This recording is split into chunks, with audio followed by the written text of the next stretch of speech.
Over the years, I've done a lot of research. What I've discovered is there's no proof existing anywhere that extraterrestrials are real, or that have ever visited this planet, or that they exist anywhere in the universe. There is not one shred of evidence anywhere. It's just an incredible deception. And I'm just amazed that people have fallen for it in the manner that they have, in the absence of any proof whatsoever. I mean, they cite hearsay as proof. It's a scam. What they call UFOs, these craft that fly around the sky, are real. But they're not piloted by some little green guy from some other planet. The technology is real. It's been kept secret, and it's been used to promote this concept that there's an alien threat to this Earth. The most ambitious and unrealistic space project cannot of itself generate a believable external menace. It has been hotly argued that such a menace would offer the last best hope of peace, etc., by uniting mankind against the danger of destruction by creatures from other planets or from outer space. Experiments have been proposed to test the credibility of an out-of-our-world invasion threat. Nevertheless, an effective political substitute for war would require alternate enemies, some of which might seem equally far-fetched in the context of the current war system. It may be, for instance, that gross pollution of the environment can eventually replace the possibility of mass destruction by nuclear weapons as the principal substitute for war. Are you beginning to get the message, folks? Poisoning of the air and of the principal sources of food and water supply is already well advanced, and at first glance would seem promising in this respect. It constitutes a threat that can be dealt with only through social organization and political power. But from present indications, it will be a generation to a generation and a half before environmental pollution, however severe, will be sufficiently menacing on a global scale to offer a possible basis for a solution. However unlikely some of the possible alternate enemies we have mentioned may seem, we must emphasize that one must be found of credible quality and magnitude if a transition to peace is ever to come about without social disintegration. It is more probable, in our judgment, that such a threat will have to be invented rather than developed from unknown conditions. Disarmament is no accident. All of these bills in Congress to take away our weapons is no accident. The intentional environmental pollution of our lakes, rivers, streams, oceans, forests, everything is no accident, as you just heard. These things were planned many, many years ago. All the bombardment of the public with movies about flying saucers in the 50s, right after the United Nations Treaty was signed and the UN Participation Act was pushed through Congress, and all of the incidents since that have convinced the majority of the American people that flying saucers are real and extraterrestrials exist, and that flying saucers are from an extraterrestrial origin. This is being promulgated in many ways, by television commercials, in the movies, in the newspapers, by creating incidents either real or imagined. I believe, because of my research and because of the extensive documentation that I've found, that this whole scenario has been created to give us an artificial alien threat from outer space. During the Reagan administration, he made 6 speeches, specifically talked about a threat from outer space by some other species from some other planet. 6, ladies and gentlemen. Why would the president repeat the same thing 6 times, tagged on to the ends of speeches by him? The speechwriters did not put that in the speech. Ronald Reagan added it himself. This was a powerful suggestion to implant into the minds of the people of the world that there really is a threat from some other species, from some other planet to this Earth. Now, you people out there have been ignoring the UFO phenomenon for too long. It has all the earmarks of the most successful, most sophisticated mind control operation in the history of the world, and you are ignoring it. What better way to implement a plan to bring about a one-world government than to create the possibility in the minds of the people of the world that we are being threatened from some other species, from some other planet, and do it in a way that if anybody questions it or challenged it or wants to talk about it publicly, that they are ridiculed. John Lear, welcome to the Hour of the Time. Thanks, Bill. Nice to be here. As you can hear, my voice is not too good, so I'm going to keep my participation in this interview to a minimum.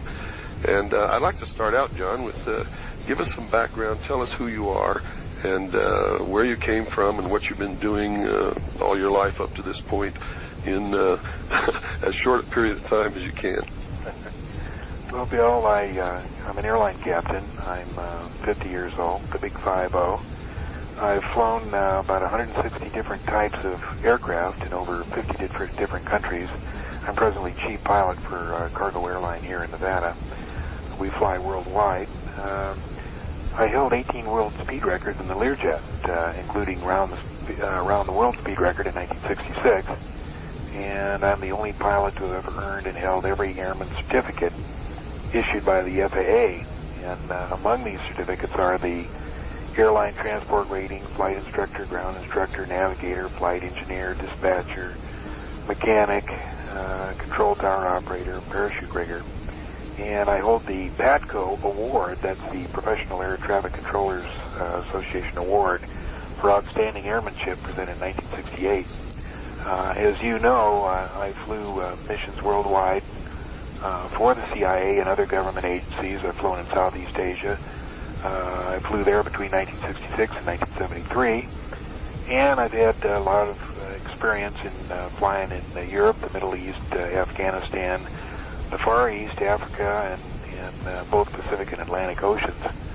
I flew experimental test flights for the Learjet Corporation and other companies, but I really liked airline flying, and as an airline pilot, I was what they call a non-skedder, which means a pilot that flies for non-scheduled airlines. And I've flown for about 20 of those over the past 25 years of my commercial flying career, which has extended over 32 years. I went to college and studied industrial design, but I didn't complete the full course. I went on to aviation as a career, and I was the youngest Boeing 707 captain to fly in commercial service when I was 28. I ran for the Nevada State Senate here in Nevada. Was unsuccessful in my bid, and as you know, my dad was William P. Lear Sr., who developed the Learjet executive aircraft, the 8-track stereo, and was the founder of Lear Incorporated, which is now Lear Siegler Corporation, a large defense contractor. I've done a lot of writing. I've written about airplanes and other subjects. I was Middle East correspondent for Combat Illustrated between 1975 and 1977 when I was stationed in Beirut with TMA, Trans-Mediterranean Airlines. And, my dad was really interested in UFOs and used to discuss it a lot to the great concern of the Pentagon because he was a defense contractor. But my interest didn't come around until, about 1985. A friend of mine who I had flown in Laos with came through Nellis Air Force Base. He was changing from the regular Air Force into the Air National Guard and called me up, came over, and we had a few beers and started talking about where we'd been since we'd seen each other, and I asked him where all he'd been stationed, and one of the places he mentioned was Bentwaters. Now, Bentwaters, as you know, is an Air Force base about 70 miles northeast of London, in which we have a few planes and tactical wings stationed at. And this was supposedly a place where a saucer had supposedly landed in 1980. And I had heard about the incident, so when Greg said, Bentwaters, I said, oh, that's supposedly where that saucer landed in 1980. He said, no, John, not supposedly, it did. He said, I didn't see it because I was confined in quarters, but I know the guys that did see it, and he gave me the names of General Gordon Williams and Major Ted Conrad and Colonel Chuck Halt. And I looked at Greg and I said, you mean this stuff is real? There are saucers and aliens? He says, well, apparently so. So I thought I knew a lot about secret things and secret goings-on, but this one I had completely missed. So I spent the next 2 years kind of researching around, writing letters, taking field trips, trying to find out if there was such a thing as flying saucers and aliens. And my trips took me to Arizona, Colorado, New Mexico, California. And this was towards the end of 1987. And when I got back, I wrote what became known as the infamous John Lear hypothesis, and released it to a couple of friends of mine, and they released it on a BBS, and it was apparently downhill from there on. But essentially, what I thought I found out was that the government had been dealing with extraterrestrials since 1964, and that apparently we did have an agreement with them in which we would trade, we would help them keep their secret of their existence in trade for high-level technology. And that was the basis of the hypothesis. I'm not sure whether, in fact, that is what is happening. One of the things I've tried to do is file everything but not believe anything. As you know, Robert Anton Wilson says you are a prisoner of your beliefs, and I've really found that to be true, that if you get stuck in any one single belief, you're imprisoned that. Everything seems to orient towards that belief. So I've tried to keep an open mind on this, whether in fact there are aliens. I don't know that for a fact. Whether in fact there are extraterrestrial vehicles, I don't know that for a fact, but some of the evidence points that way. Well, we know for sure that UFOs are real. That can be proven by a short trip of about 140 miles northwest. There's no question about that. The question is whether they're extraterrestrial or not. That's correct. What kind of credence can you put into the sources of your information, John? I mean, who are these people? Well, you have to realize that it's very difficult to establish whether somebody is telling the truth or whether he's a disinformation agent. In my particular case, since I am relatively high profile and have a famous name, I'm not sure whether that's a help or not, but I'm an easy target for disinformation. So to say that I have, the best of sources would not be accurate. I might have the best of disinformation sources, but I do have a variety of sources. Some tell me there are, in fact, extraterrestrial vehicles up at the test site. Some tell me that there are not.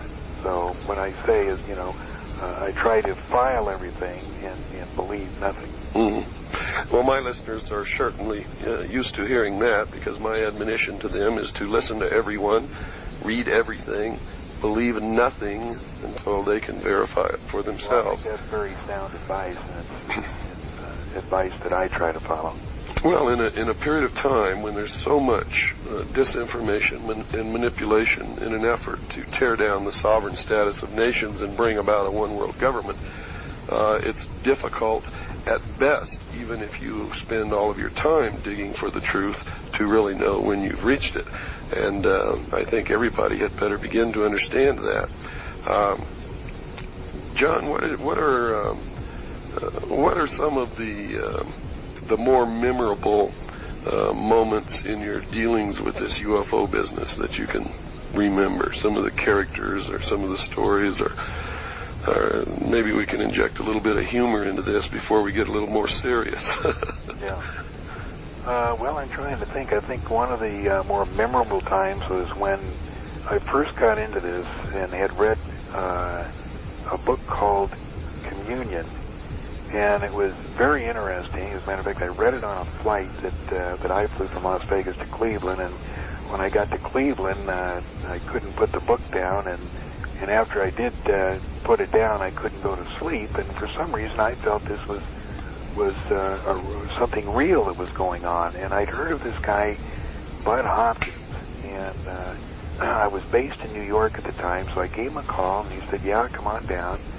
And I went down to his apartment in Manhattan, and we sat around for about 3 or 4 hours listening to some of the tapes that he recorded of people who had thought that they had been abducted. Now, whether these were true or not, I don't know, but the people who were talking certainly felt it was true. Mm-hmm. And some of these stories they told were so poignant, so essentially horrifying of some of the things that happened to them. It just made a real impression on me when I was first got into this. This is the first time I heard of these kinds of stories, and sitting there with Bud was, I can't say it was memorable. It sure was, and it made an impression on me.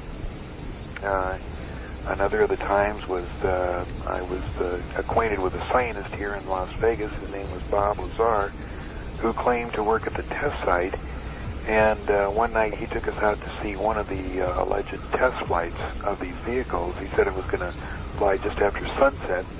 This was March 22nd, 1989. We went out there, parked our vehicle, and sure enough, about 15 minutes later, this orange glowing disc rises up from behind the mountains and performs a few maneuvers and then goes back down. I thought that was pretty spectacular. Bob said it was extraterrestrial, since I have no way of knowing whether it was extraterrestrial or man-made. I can't really comment on what it was. It was just spectacular that this thing came up, made no noise, and flew around at tremendous speeds, and then went back down. That was a pretty memorable moment. I can vouch for that, and it is memorable when you see it. I've been out there many times and have actually spent weeks in the desert filming these things, and I've made 2 video documentaries of these craft actually in flight over the test site, and it is amazing to stand there and see them and know that this is a technology that's been completely hidden from the public, and it's in the possession of secret agencies of the United States government. And who cares whether it's extraterrestrial or man-made? I tend to think that it's man-made myself, but it represents a different science that could possibly benefit mankind greatly. And I think that it's a crime to keep this kind of a thing hidden. And they are disc-shaped, and they do things that are incredible. I don't know if you ever witnessed this, John, but I have literally seen them disappear from the sky. I mean, they're not there anymore, and then reappear sometimes seconds, sometimes minutes later, sometimes in the same spot, and sometimes several miles away. Have you ever witnessed that type of behavior? No, I've never seen that myself, but I've talked to enough people who've seen those kinds of disappearances, and I hardly agree with you that we don't know whether that particular disc that I saw was man-made. There certainly are man-made ones that perform with equal speed and dexterity, and I have reason to believe that we were much further ahead in the late 50s than the public was led to believe when Vanguard was blowing up for every flight on the Canaveral pad. I think that we were very far advanced in our modes and methods of travel. I have reason to believe that we were on the moon in the late 50s. And, one of the interesting things that Dr. Werner von Braun said at his retirement party in the middle 70s was he made a cryptic statement. He said, it's too bad Vanguard had to be the scapegoat. And I think what he was telling us was that he was part of a program that was so far advanced, but his name was associated with Vanguard, and all people remember is that thing kept blowing up on the pad, going up 20 feet, and exploding and toppling over, and I think that's what he was referring to. Well, I think that was to keep the public's attention. It's well known amongst those who really do real research, and most researchers are people who call themselves researchers that don't even know what the word means. But there are several references in several books and texts that are not well known to the public that disclose the existence of a secret space program that even had a director of space and was administered mainly under the Navy, Department of the Navy, through DARPA, the Defense Advanced Research Projects Agency. And the public, of course, was told that NASA was the only space program when in fact Eisenhower had established this secret space program by executive order in the early 50s. What have you learned about that, John? Along the same similar lines, as a matter of fact, to keep it secret, I think that between 1955 and 1958, it was illegal to mention the word space in any publications in the United States. They were so afraid that the public would find out how far along they were, and only with the advent of Vanguard Net were these horrible examples of our technology were being shown to the public, so that they would think that there was no possible way that we could have advanced like we did. Mm-hmm. And so I agree with you. There certainly was a secret program going on at that time. Well, what brings the development of technology really home to me is my great-grandmother, who is no longer living, but I remember as a boy she would tell me stories of her trip across the United States from the East Coast in a covered wagon. And her first home on the West Texas prairie was a dugout with a sod roof. And she told me stories of the Indian Wars and all kinds of things. And she lived to see the development of the Boeing 707 and all the modern accoutrements of our society today. And I was always dumbstruck by this. I just could not imagine how people who went through that much of a transition in technology in their life could even keep their sanity, much less understand what was happening. Your father made a lot of references, and I understand that he was on a television show or something. Was it in the 60s, John? The late 50s, in a press conference, I think it was from Colombia. It was from South America, that flying saucers are real and they were piloted by highly intelligent beings. Is this the one you're referring to? Well, that's one, but the one I was more specifically referring to was the statement he made on television. Someone asked him, and I think it was on television, I'm not sure, John, correct me if I'm wrong, but someone asked him on television, since he was involved in the defense industrial establishment, just exactly where was the state of technology and what could we expect to see within the next 5 or 10 years. And the quote that I have is he said that you would be able to get into a phone booth in Los Angeles and step out in New York City. Yeah, that's correct. I think that happened in the late 50s. It was a television or radio program. I can't remember what. Well, isn't that's a lot of people don't pay any attention to that, but I know that this man, your father, was on the inside of the inner circle of the people who were developing the state-of-the-art of the technology of the world. And I think if he made that statement, he was talking about something that was either in the state of preliminary development or may have already been a reality. But, of course, those of us who served in the intelligence community, I was in the Office of Naval Intelligence, and you've been connected with the Central Intelligence Agency and the Joint Chiefs. We know that in secret they're at least 50 to 100 years ahead of anything that the public sees as the state of the art of any technology. No question about it. No question about it. And that's why when people tell me that we don't have a laser scalpel that could make surgical cuts like they find on these mutilated animals that's portable, I just laugh at them. I don't let them know that I'm laughing at them. They think I'm just laughing because it's funny. But I'm laughing because they really tend to believe that what they see as the state of the art in the public sector is really the state of the art of technology. And it's not at all. It's way behind.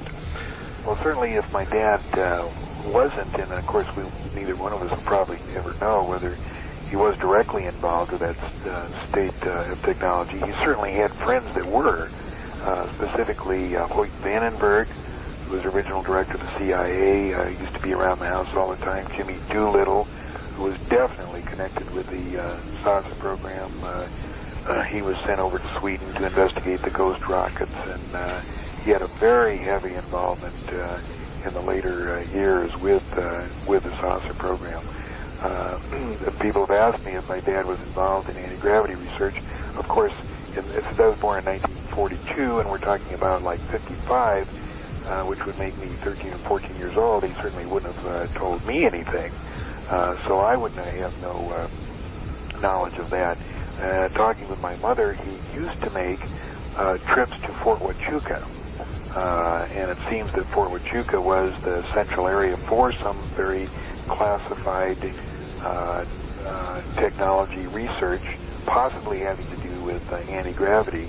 But that's as far as I can trace it. Now, if I had become interested in this subject just a few years earlier, I would have been able to talk with the chief physicist at Lear Incorporated, who was a guy named Niels Eklund, Scandinavian, and a very competent guy. Is he still alive, John? No, unfortunately, like I say, he died just before I got into this research, or I would have been able to find out from him some I see.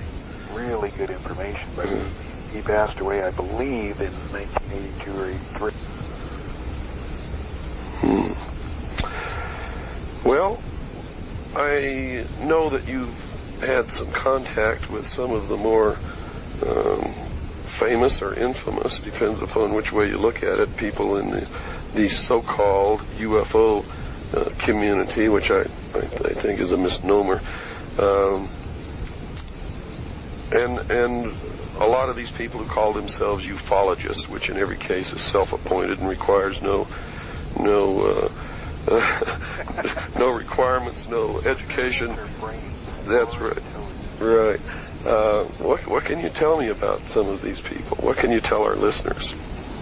Well, it just seems that there's so many self-appointed researchers who spew forth so much BS about so much stuff that, I've trying to kind of gotten out of the field myself to the extent that I may give 1 or 2 lectures a year, that I no longer, as I did at one time, believe the public should be told, because I don't think they would understand the religious ramifications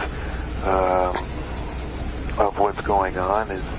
Might confuse them as to what is really going on, and I don't think they can sort this out or need to sort it out on a daily basis. Well, that's assuming that extraterrestrials are a reality, which they may not be.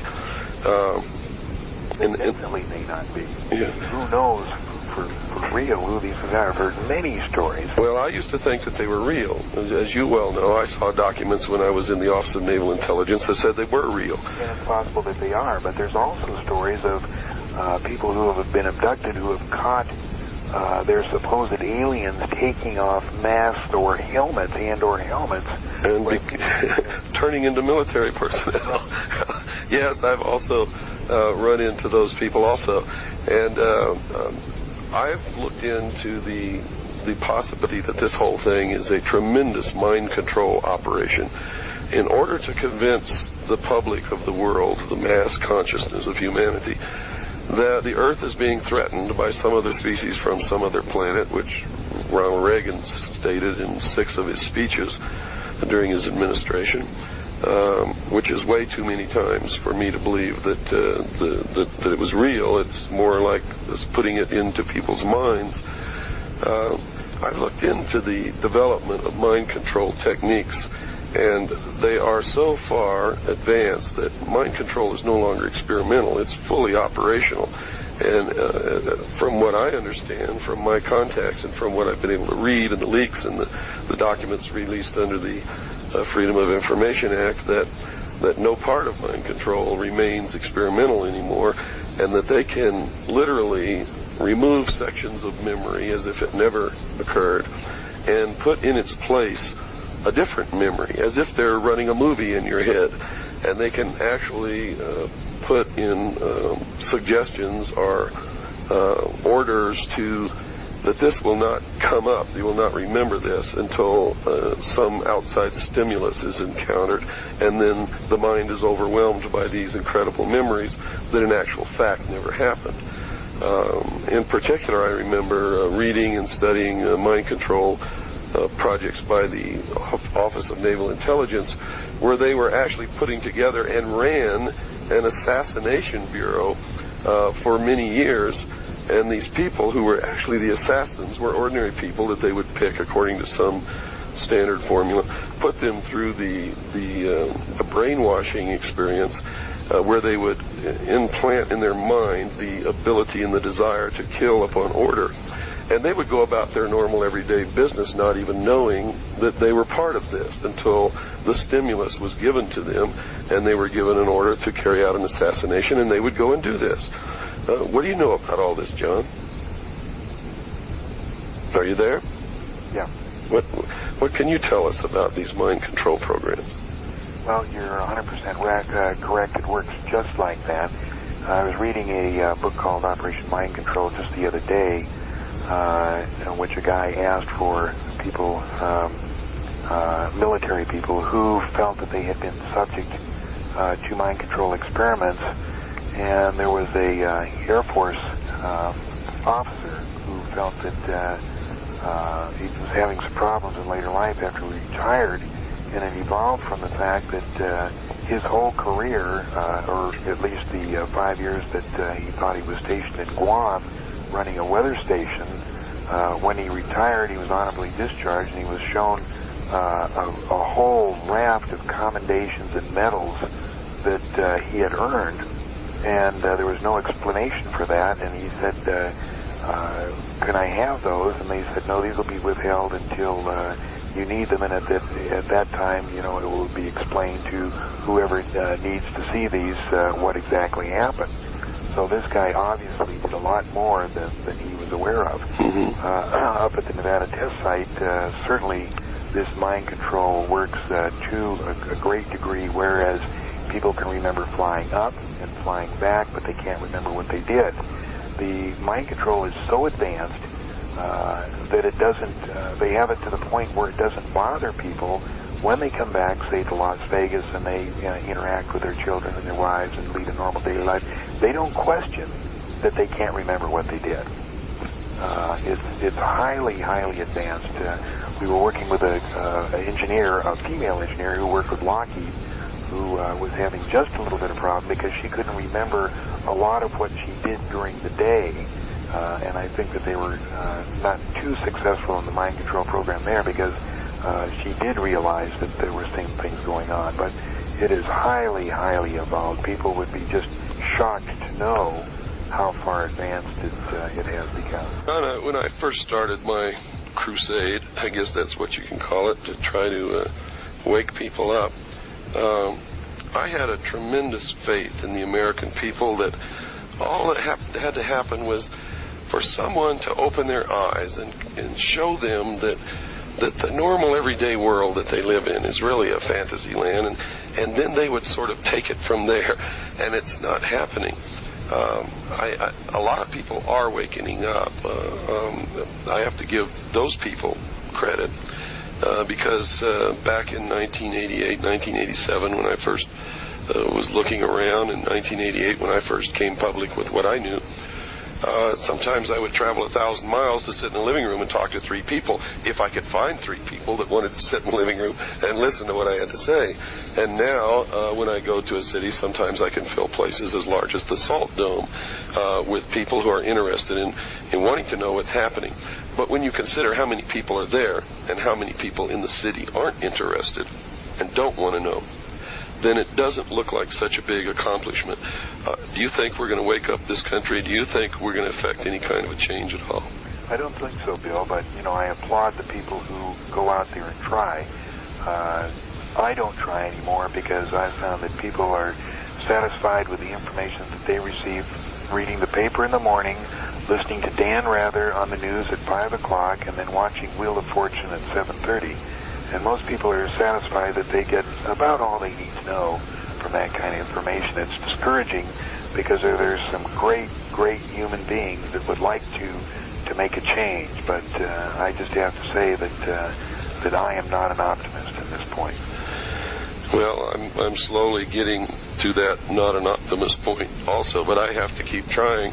Every time I look at my little daughter, I can't stop trying to make this a better world because I know that if I fail, she's going to be somebody's property.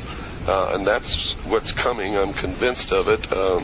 Everything, all the research that I've done shows me that instead of going forward in our evolutionary path, we're at a point where we've reached the highest pinnacle of all man's striving throughout history. where with the establishment of this nation, man actually became a sovereign king in his own right, able to walk in a divine state of grace on this earth that God gave us. And no time in history had that ever been true before. And it still isn't true today in any other nation on this earth except this country, the United States of America. And what I see in the future is a step backward, back into slavery, in a totalitarian socialist world government.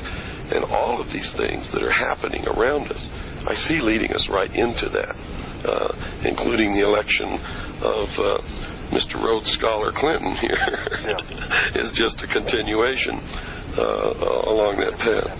Correct in that, and I wish there was something we could do, but I'm not sure what it is. I certainly applaud your efforts to continue on and try and do something, but I've more or less given up myself. If you could show me the path of how we could affect the numbers of people we would have to do in the short time we have to make a difference, I would certainly rally behind you. Well, time is short. It's so short that people call me and they write me letters, and they one woman wrote me a letter, and it was about 6 pages long, and it was all about her being upset with me because I had said that most Americans are stupid over the radio, and I use that term quite often because I've found that most Americans are stupid, and the definition of that word is mentally crippled. In many cases, it's not their fault that they're stupid, but nevertheless, they are.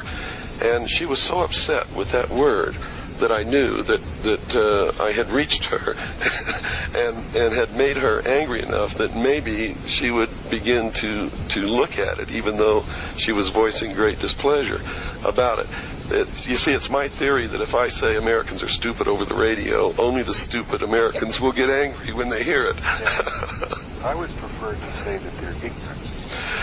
Well, it goes far beyond ignorant, John. Ignorant is when you don't know about something. You've never had an opportunity to learn. Nobody taught you. Have the information. That's right. Stupid is where you have the information and you don't know how to put it together. You don't know how to think originally. You believe what you're told all the time without question. And that's where most Americans are. They don't question anything. Nothing at all. And that is really bothersome to me. They believe they have a free country. They believe they have a democracy. Most of them don't even know the difference between a democracy or a republic. That's correct, and they don't understand that the increased use of the word democracy is leading us into socialism, because democracy is just another word for socialism. Right. It's where everybody has a vote, and the majority get their way, and they always vote themselves all the benefits until there's nothing left, and a dictator rises up to take over and clear everything out. And that's always where socialism leads, and that's where we're going right now. John, what are you engaged in now? What kind of projects are you doing now? Really, no projects. I apply at 727 for a cargo airline. We have a contract out of Miami. We run fertilized chickens to Valencia. Other than that, I'm working on my garden as usual. You know, when you're here, I like to have the greenest lawn on my block, and I like to do all kinds of gardening projects. Other than that, I'm quite heavily involved in computers. I got involved in computers a couple of years ago, and I have a PC, and it's mostly to write.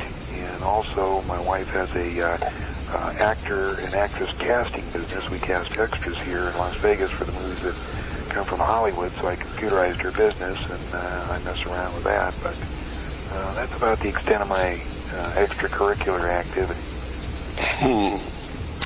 Well, what do you foresee for the immediate future? You got any predictions for us? No, as a matter of fact, I'd have to agree with the German interviewer who came over here and said that I was a great researcher, but a horrible prophet. Several times I said absolutely within a year some information is going to come out, and then I said in 1991 some information was going to come out, and it just never seemed to happen.